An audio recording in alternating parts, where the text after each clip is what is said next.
On photographie toujours, surtout c'est un homme politique un peu rigide, pendant qu'il est en train de mettre sa veste, qu'il est en train de refaire sa coiffure.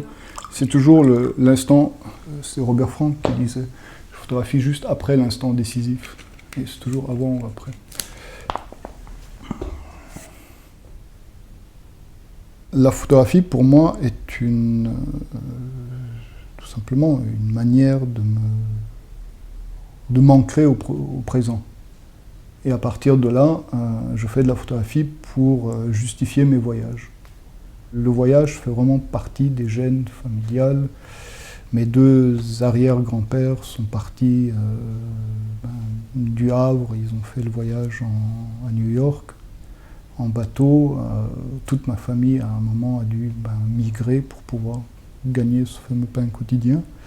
Je ne suis pas du tout quelqu'un qui prône le voyage. Quelque part, je pourrais dire que ça m'angoisse fortement. L'admiration que j'ai, comme ça, on va dire, sincère et profonde, c'est pour les gens, justement, qui créent dans leur chambre, qui créent à partir d'une sorte de monde purement intérieur. C'était Pessoa qui disait que « laissons le voyage à ceux qui n'ont pas d'imagination ».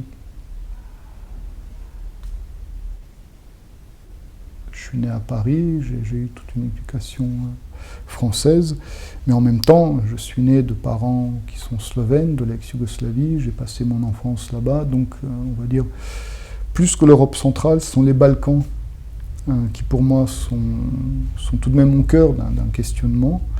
Et j'ai commencé par ces Balkans, donc ça a duré quelques années, il y a eu un cycle de photos, il y a eu un livre avec François Maspero. Et puis ensuite, tout simplement, j'ai vu qu'au-dessus des Balkans, il y avait la mer Noire, donc ça englobe un certain nombre de pays. J'ai fait ça pendant plusieurs années, puis après il y a eu la mer Baltique. L'Europe, c'était plus ou moins ce qui m'intéressait.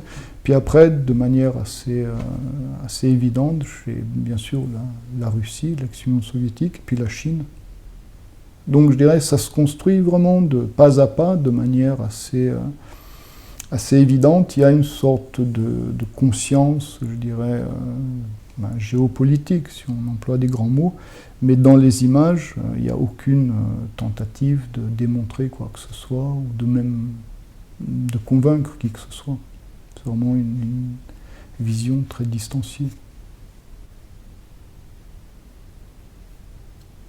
C'est documentaire, puisque je ne travestis pas la réalité, je ne fais pas de travail ensuite, post-production sur le négatif.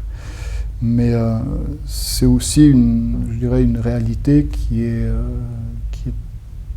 perçue de manière très subjective, parce que je photographie à la première personne du singulier, donc automatiquement il y a cet apport personnel qui fait que l'événement, à un moment, sera vu de manière tellement, je dirais, biaisée que finalement l'événement n'a plus aucune importance.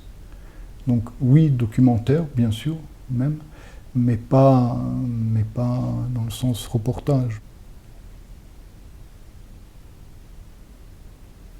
C'est un lieu, vraiment, enfin, le nom est bien trouvé, de rencontre. J'ai exposé la première fois, ça devait être en 97, et on peut faire la bise à toutes les stars de la photo qu'on n'a pas l'occasion de voir à Paris. Ce sont des très belles expositions, c'est bien mis visuellement en place. La ville d'Arles, déjà, est très agréable, donc qu'il y ait de la photo en plus, c'est que du bonheur. Cette année, ce sera le voyage, la résidence que je viens de faire aux îles Kerguelen, au beau milieu de l'océan Indien. C'est très dépaysant parce que voilà, c'est grand comme la Corse à peu près, mais il y a quoi? Il n'y a même pas 100 personnes sur la base.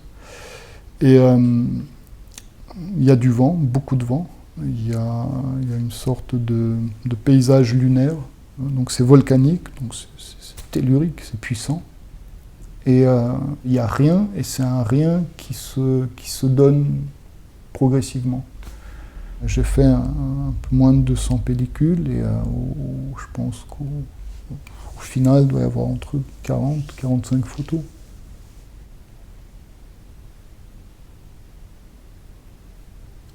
Je ne suis pas attiré par ceux qui ont trouvé un truc, qui ont trouvé une manière de, tout simplement, de produire plus et encore plus.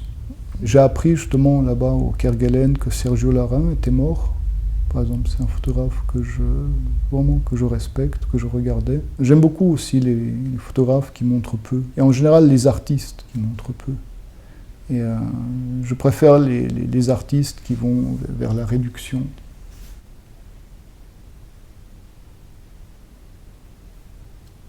Il y a deux étapes. Il y a l'exposition, qui est une sorte de répétition. Parce qu'il faut avoir un moment les photos au mur et puis se dire, tiens, celle-là, elle est vraiment mauvaise. Donc on l'enlève la fois d'après. Puis il y a des photos qui grandissent toutes seules. Donc, bien sûr, on les garde. Et surtout pas faire de livre trop tôt. Il faut que ce soit bien décanté, beaucoup de distance. Pour moi, le maître mot, c'est la distance. Et une fois qu'on a ce regard, je dirais presque extérieur, sur son travail, là on peut commencer à réfléchir le livre. Ça prend des années.